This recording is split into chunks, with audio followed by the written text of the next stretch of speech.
Hello friends, welcome to health talks. मैं doctor Radhika आज लेके आई हूँ विटामिन डी के बारे में जानकारी। विटामिन क्या है, विटामिन डी क्या है, विटामिन डी के सोर्सेस कौन कौन से हैं, वो हमारे बॉडी में कैसे बनता है, विटामिन डी के फंक्शंस क्या है, उसकी रेगुलर कितनी मात्रा हमारे बॉडी में नॉर्मल फंक्शनिंग के लिए चाहिए, अगर विटामिन डी की मात्रा पूरी नहीं होती है हमारे बॉडी में तो कौन कौन से सिम्टम्स आते हैं, कौन से रोग हो सकते हैं और उसको हम पूरी कैसे कर सकते हैं, उसकी नॉर्मल हम सप्लीमेंट्स कैसे ले सकते हैं, अगर ज़्यादा सप्लीमेंट लिया जाए तो कौन से सिम्टम्स आ सकते हैं, और लास्ट में हम जानेंगे कि लेटेस्ट रिसर्चेस क्या हो रही है विटामिन डी और कोविड के रिलेटेड। तो लेट्स स्टार्ट अवर वीडियो। तो विटामिन आखिर है क्या? विटामिन्स जो है वो ऐसे एसेंशियल न्यूट्रिएंट है जो हमारे बॉडी में बहुत ही सारे फंक्शन को रेगुलेट करता है।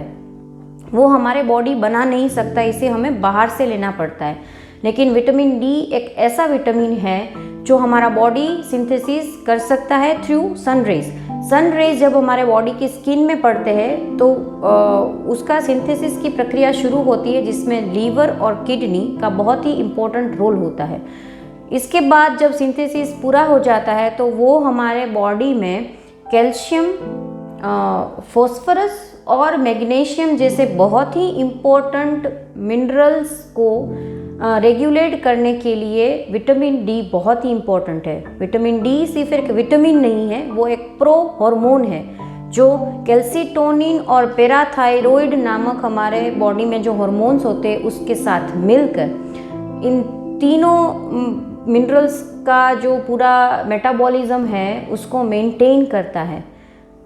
उसको हमारे इंटेस्टाइन में से एब्जॉर्ब करके वो हमारे bones, muscles, nerves, blood vessels, जहाँ भी इन पूरे मिनरल्स का जो बहुत ही इम्पोर्टेंट काम होता है वहाँ पे उसको डिपॉजिट करके उनके नॉर्मल फंक्शंस को मेंटेन करने के लिए विटामिन डी का बहुत ही इम्पोर्टेंट रोल है। विटामिन डी हमारे बॉडी में इन्फ्लामेशन हमारे उसको कम करता है।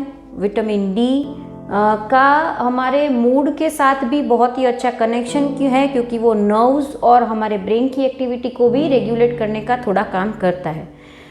विटामिन डी हमारी एलर्जीज जो होती है, एलर्जी कोई भी प्रॉब्लम होती है उसको भी रेगुलेट करती है, हमारी इम्यूनिटी को बहुत ही बड़ा बूस्ट देती है। हमारे टीथ जो है कैल्शियम से ही बने होते हैं, तो हमारे टीथ की हेल्थ के लिए भी विटामिन डी की बहुत ही अच्छी रिक्वायरमेंट होती है। छोटे बच्चों के जब टीथ इरप्ट होते हैं तो भी उनको विटामिन डी की सप्लीमेंट्स दी जाती है, जिससे उसके टीथ में कोई प्रॉब्लम ना हो।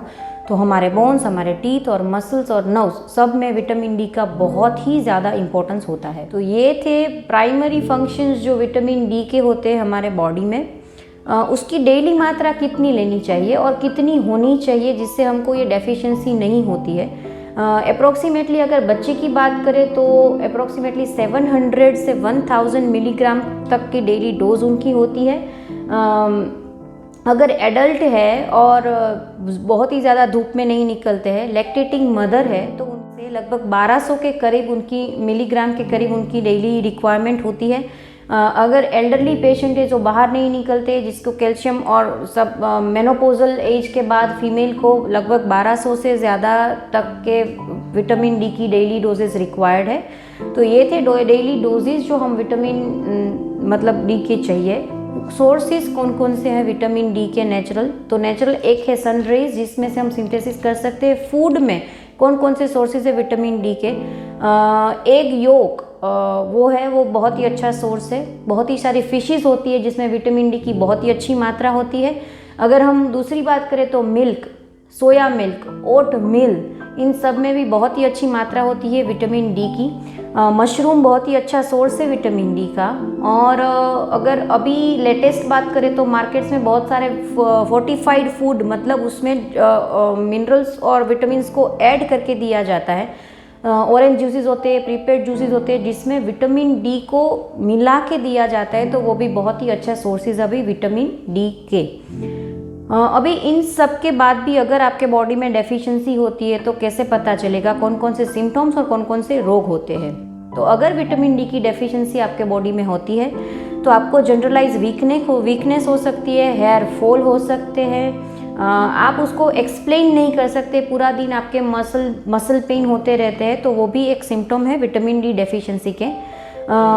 इम्यूनिटी कम हो जाना, फ्रिक्वेंटली आपको सर्दी वगैरह हो सकता है। तो अगर ये आपको हो रहा है तो आप अपने नज़दीकी डॉक्टर से पूछ के जान सकते हैं कि अगर आपको विटामिन डी की डेफिशिएंसी है या नहीं है।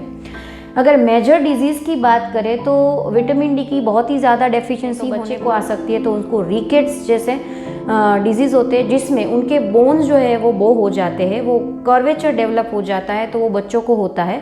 अभी वो कम हो गया लेकिन हो सकता है। एडल्ट को अगर विटामिन डी की डेफिशिएंसी होती है तो ऑस्टियोमलेशिया, ऑस्टियोपोरोसिस जैसी बीमारी होती है जिसमें उसके जो बोन्स होते हैं वो कम वीक हो जाते हैं, इजीली फ्रैक्चर्स हो जाते हैं, और उसमें जो बोन डेंसिटी है, कैल्शियम का जो मात्रा है वो कम होने की वजह से वो पोरस हो जाते हैं, जिसकी वजह से ये प्रॉब्लम्स होते हैं। तो अगर आपको ऐसे कोई भी सिम्टम्स है या कोई भी प्रॉब्लम है तो आप नज़दीकी डॉक्टर से विटामिन डी के बारे में जानकारी ले सकते हैं। तो आपके डॉक्टर लेबोरेटरी में खून की जांच में विटामिन डी की जांच करके जान सकते हैं कि आपको विटामिन डी की डेफिशिएंसी है या नहीं है। अप्रोक्सीमेटली अगर 30 से कम होता है उसका लेवल तो उनको इनसफिशिएंसी और डेफिशिएंसी माना जाता है, और 100 से ज़्यादा होता है उनका लेवल या 150 से ज़्यादा होता है तो वो ज़्यादा विटामिन हो जाता है, ओवर विटामिनोसिस हम उसको बोल सकते हैं, वो होता है। डेफिशिएंसी है तो आप उसको कैसे कंप्लीट करेंगे, उनकी जो सप्लीमेंट्स वो होती है क्या है। जनरली बाज़ार में विटामिन के इंजेक्शंस भी मिलते हैं और उनकी सप्लीमेंट्स भी मिलते हैं जो आपको विटामिन डी की डेफिशिएंसी कम कर सकता है, जिसमें पैकेट्स आते हैं, गोली आती है जो जनरली 60 के पावर की होती है और वो हर वीकली लेनी होती है, लेकिन इसको अपने डॉक्टर के पूछे बिना नहीं लेना चाहिए। अगर ज़्यादा विटामिन की मात्रा आपके बॉडी में हो जाती है तो भी आपको सिम्टम्स आएंगे, नोजिया होता है, वीकनेस रहता है, एपेटाइट कम हो जाती है, तो वो भी ज़्यादा विटामिन डी लेने के कभी कभी साइड इफ़ेक्ट्स भी होते हैं। तो इन सब को आपको आपके डॉक्टर से पूछ कर ही लेना चाहिए, उसके बाद वो आपकी जो भी प्रॉब्लम्स है वो सॉल्व हो सकती है। तो हम आखिर में बात करते हैं कोविड में विटामिन डी के जो रिसर्चेस अभी हो रहे हैं उसमें ऐसा कई रिसर्चर्स ने माना है कि vitamin D is a very effective anti inflammatory. वो आपकी एलर्जीज़ को, आपकी रेस्पिरेटरी सिस्टम को बहुत ही अच्छा रखता है। तो अगर आपके अंदर विटामिन डी की डेफिशिएंसी होती है तो कोविड की सिवियरिटी होने के चांसेस थोड़े बढ़ जाते हैं। ये हो सकता है, तो इसके बारे में भी अभी ये रिसर्चेस चल रहा है। तो अगर विटामिन डी नॉर्मल है आपका तो आपको थोड़े कम चांसेस है कि आपको सीवियर कोविड हो। तो ये थी पूरी जानकारी हमारी विटामिन डी के बारे में। ऐसे ही इंफॉर्मेटिव वीडियोस के लिए हमारी चैनल हेल्थ टॉक्स को सब्सक्राइब करें। इस वीडियो को आपको पसंद आता है तो इसको शेयर और लाइक ज़रूर करें, और इसके रेगुलर नोटिफिकेशन के लिए बेल आइकन को ज़रूर दबाएं। Thank you.